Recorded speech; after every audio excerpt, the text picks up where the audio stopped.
우리의 인생은 종종 망망대해를 건너는 항해에 비유되곤 합니다. 때로는 순풍에 돛단 듯 평온하지만 예고 없이 거친 풍랑이 몰아쳐 모든 것을 집어삼킬 듯 위협하기도 합니다. 오늘 우리는 성경 속 한 이야기로 들어가 우리 삶의 폭풍 속에서 어떻게 평온을 찾을 수 있는지 그 깊은 지혜를 함께 나누고자 합니다. 오늘의 말씀이 당신의 마음에 작은 등불이 되기를 소망합니다. 잠시 후 시작될 이야기에 앞서 이 메시지가 당신에게 울림을 준다면 좋아요와 구독으로 저희의 여정에 동참해 주십시오.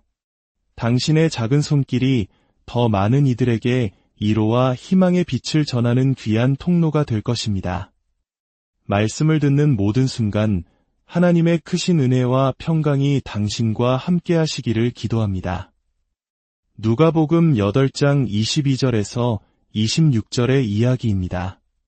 어느 날 예수께서 제자들과 함께 배에 오르시며 말씀하셨습니다. 호수 저편으로 건너가자 그들이 노를 저어 출발했습니다. 배가 순조롭게 호수 위를 미끄러져 가는 동안 고된 사역에 지치셨던 예수께서는 깊은 잠에 빠져드셨습니다. 바로 그때였습니다. 갑자기 광풍이 호수로 내리쳤습니다. 작은 배는 거대한 파도에 걷잡을 수 없이 흔들렸고 차가운 물이 배 안으로 들이치기 시작했습니다. 제자들은 순식간에 죽음의 공포에 휩싸였습니다. 그들 중에는 평생을 바다에서 보낸 어부들도 있었지만 자연의 거대한 힘 앞에서는 속수무책이었습니다. 두려움에 질린 제자들이 잠든 예수님을 다급하게 깨웠습니다. 주님, 주님, 저희가 죽게 되었습니다. 그들의 절박한 외침에 예수께서 일어나셨습니다. 그리고는 거친 바람과 성난 물결을 꾸짖으셨습니다. 그러자 놀랍게도 미친 듯이 휘몰아치던 폭풍이 순식간에 멎고 호수에는 완벽한 고요함이 찾아왔습니다. 정적, 그 무엇과도 바꿀 수 없는 평온함이었습니다. 돈으로도 살 수 없는 귀한 평화였습니다. 예수께서 제자들을 향해 물으셨습니다. 너희의 믿음이 어디에 있느냐? 제자들은 두려움과 놀라움에 사로잡혀 서로 수군거렸습니다. 도대체 이분이 누구시기에 바람과 물을 명하시니 순종하는가? 마침내 그들은 목적지였던 갈릴리 맞은편 거라사 사람들의 땅에 무사히 도착했습니다. 오늘의 주제는 바로 폭풍 속에서의 평정심입니다. 폭풍이 없을 때 평온한 것은 누구나 할 수 있습니다. 하지만 하나님께서는 제게 바로 지금 당신의 삶을 흔들고 있는 폭풍 속에서 어떻게 히스테리적으로 반응하거나 불안에 떨거나 초조해하지 않고 굳건히 설 수 있는지에 대한 메시지를 나누라고 하셨습니다. 상황은 나빠 보일 수 있습니다. 정말 힘겹게 느껴질 수 있습니다. 하지만 기억하십시오. 당신은 지금 그 어느 때보다 목적지에 가까이 와 있습니다. 그리고 그곳에 도달하기 위해서는 당신 자신이 흔들리지 않아야 합니다. 배가 아니라 바로 당신 말입니다. 진정한 리더의 역량은 평온한 날이 아닌 바로 폭풍 속에서 증명되는 법입니다. 저는 제 아이들과 아내에게 늘 이렇게 말하곤 했습니다. 내가 두려워하기 전까지는 너희는 두려워하지 마라. 내가 불안해하기 전까지는 불안해하지 말고 내가 공황에 빠지기 전까지는 절대 당황하지 마라. 리더가 중심을 잡을 때 공동체는 안정을 찾습니다. 살아계신 하나님의 영이시여, 지금 이 시간 우리 각 사람 위에 새롭게 임하여 주옵소서. 당신의 임재와 영광에 감사를 드립니다. 지금 온라인으로 이 메시지를 듣고 있는 수많은 영혼들이 있습니다. 그들 중 다수는 하나님의 약속의 말씀을 받았음에도 불구하고 동시에 삶의 거센 폭풍 한가운데에 서 있습니다.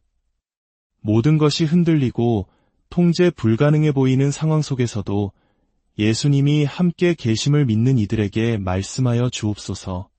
주변의 모든 것이 미친 듯이 요동칠 때 오히려 더 굳건히 서 있도록 당신의 능력으로 붙들어 주시옵소서. 공황에 빠지려는 우리의 본성을 꿰뚫으시고 흔들리지 않는 평정심과 고요함, 심지어 폭풍 속에서 잠들 수 있는 깊은 안식과 평안의 기름을 부어 주옵소서. 예수님의 이름으로 기도합니다. 아멘. 대부분의 여정은 평온하게 시작됩니다. 결혼 생활의 시작은 얼마나 아름답습니까? 새로운 사업의 출발은 희망으로 가득 차 있습니다. 갓 태어난 아기는 그 존재만으로도 축복입니다. 시작은 언제나 좋습니다. 제자들이 예수님과 함께 배에 올랐을 때도 그러했습니다. 예수님은 단 하나의 명령을 주셨습니다. 저편으로 건너가자. 하지만 하나님은 세부 사항에 대해 길게 설명하시는 분이 아닙니다. 목적지를 알려주시지만 그 과정에서 어떤 일을 겪게 될지는 말씀해주지 않으십니다. 왜일까요? 그 과정 속에서만 우리가 배울 수 있는 것들이 있기 때문입니다. 폭풍만이 가르쳐 줄 수 있는 교훈이 있습니다. 우리는 팟캐스트를 듣거나 책을 읽으며 시련을 대처하는 법을 배울 수 있습니다. 하지만 그것은 머리로만 아는 지식일 뿐입니다. 그 폭풍이 나의 이야기가 되기 전까지는 진정으로 듣는 것이 아닙니다. 제가 슬픔에 대해 아무리 이야기해도 당신은 저분에게 위로가 필요하겠구나라고 생각하며 기도해 줄 수 있습니다. 하지만 그 슬픔이 당신이 사랑하는 사람에게 닥쳤을 때 당신은 이렇게 외칠 것입니다. 오, 하나님, 잠시만요. 주님, 제가 이걸 감당할 수 있을까요? 이겨낼 수 없을 것 같아요. 대부분의 경우 하나의 트라우마는 과거의 다른 트라우마들을 깨웁니다. 그래서 현재의 고통에 대한 우리의 반응은 과거의 상처들과 뒤엉켜 훨씬 더 복잡하고 고통스럽게 다가옵니다. 그렇게 우리는 위기 속에서, 폭풍 속에서 저 건너편으로 가기 위해 발버둥 치게 되는 것입니다. 하나님께서는 당신이 어머니의 뱃속에서 지어지기 전부터 당신의 목적지를 알고 계셨습니다. 당신이 처음 학교에 가던 날 어머니가 당신의 옷매무새를 바로잡아주며 도시락 가방을 챙겨주시던 그 모든 순간 이전부터 하나님은 당신을 위해 예비해 두신 그곳을 이미 정해두셨습니다. 그러나 그곳으로 가는 과정에는 반드시 폭풍이 일어나게 되어 있습니다. 당신은 결혼 3년 차인 사람이 쓴 결혼에 관한 책을 신뢰할 수 있습니까? 물론 그가 똑똑하고 글을 잘 쓸 수는 있겠지만 그는 아직 그곳에 도달하지 못했습니다. 피할 수 없는 폭풍들을 아직 만나보지 못한 것입니다. 당신이 누구와 결혼했는지, 누구를 고용했는지 그 사람의 진정한 모습은 폭풍 속에서 비로소 드러납니다. 이력서는 화려하고 면접 태도는 훌륭할 수 있습니다. 하지만 압박이 가해지고 위기 상황이 닥쳤을 때 그 사람이 어떻게 반응하는지를 보기 전까지는 당신은 그가 누구인지 온전히 알 수 없습니다. 우리가 흑인이든 백인이든 부유하든 가난하든 남성이든 여성이든 독신이든 기혼이든 우리 모두가 공통적으로 피할 수 없는 한 가지가 있다면 그것은 바로 폭풍입니다. 폭풍은 당신을 저 건너편으로 인도하시려는 하나님의 계획 안에 처음부터 포함되어 있었습니다. 그러므로 우리는 알아야 합니다. 하나님은 이미 우리에게 소화기와 구명된 목, 비상 탈출구와 같은 준비를 해주셨다는 사실을 말입니다. 그분의 음성을 들을 수 있는 마이크를 주셨고, 그래서 우리가 그분을 볼 수 없을 때조차 그분의 음성을 들을 수 있습니다. 만약 당신이 그분의 음성을 따라가기만 한다면 당신은 반드시 저 건너편에 도착하게 될 것입니다. 문제는 폭풍이 매우 시끄럽다는 것입니다. 수많은 사람들이 소리치고 아우성칩니다. 어떤 이는 후퇴하라 하고 어떤 이는 전진하라 합니다. 어떤 이는 닻을 내리라 하고 어떤 이는 돛을 올리라고 외칩니다. 그 혼돈 속에서 우리는 무엇을 해야 할지 몰라 우왕좌왕합니다. 제가 지금까지 배운 폭풍 속의 지혜는 폭풍을 고치려고 하지 않는 것입니다. 폭풍이 닥쳤을 때 우리가 가장 먼저 하는 실수는 그 폭풍을 해결하려고 드는 것입니다. 그러나 폭풍은 당신이 해결해야 할 대상이 아닙니다. 폭풍은 당신이 살아남아야 할 과정입니다. 이것은 특히 무언가를 고치고 해결하는 데 익숙한 사람들에게는 매우 힘든 일입니다. 특히 우리 한국 사회의 남성들, 한 가정의 가장으로서 우리는 무엇이든 해결해야 한다는 책임감 속에서 살아갑니다. 문제를 해결하지 못하면 실패자처럼 느껴집니다.